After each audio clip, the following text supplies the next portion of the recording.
Dans le temps, le blanc était le centre du monde et celui qui faisait que le reste du monde s'appelait le tiers-monde en réalité. Aujourd'hui, on a un processus qui est un processus de mondialisation qui fait qu'on se rend compte que le blanc est de moins en moins nombreux par rapport à l'explosion démographique du chinois, de l'indien, etc. Donc le blanc a une conscience objective, c'est qu'en fait, il a son avenir derrière lui. Il a été le maître du monde, on va dire je sais pas jusqu'où on peut remonter, mais pratiquement du Moyen-Âge jusqu'à l'année dernière. Ça s'appelle la révolution industrielle, ça s'appelle la domination des empires français, anglais, etc. Ça s'appelle même la bascule toujours blanche de ces empires français, anglais sur des empires américains et même russes, slaves de l'Ouest, tu vois, où on est encore sur du blanc. Et aujourd'hui, on peut être inquiété en étant blanc au niveau mondial de voir que les blancs font moins d'enfants et que par rapport à la population mondiale, ils sont une portion de plus en plus congrue et en termes de quantité et même, je dirais, en termes de pouvoir pur, puisque, je te dis, on voit monter des empires, la Chine, l'Inde, la France va finir comme, je dirais, l'Autriche, qui a été un empire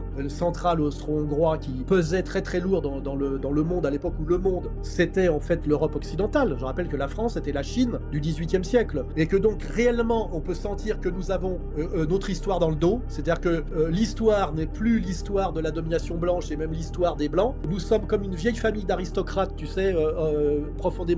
progressivement déclassés, qui nous arc-boutons sur tu sais, notre arbre généalogique.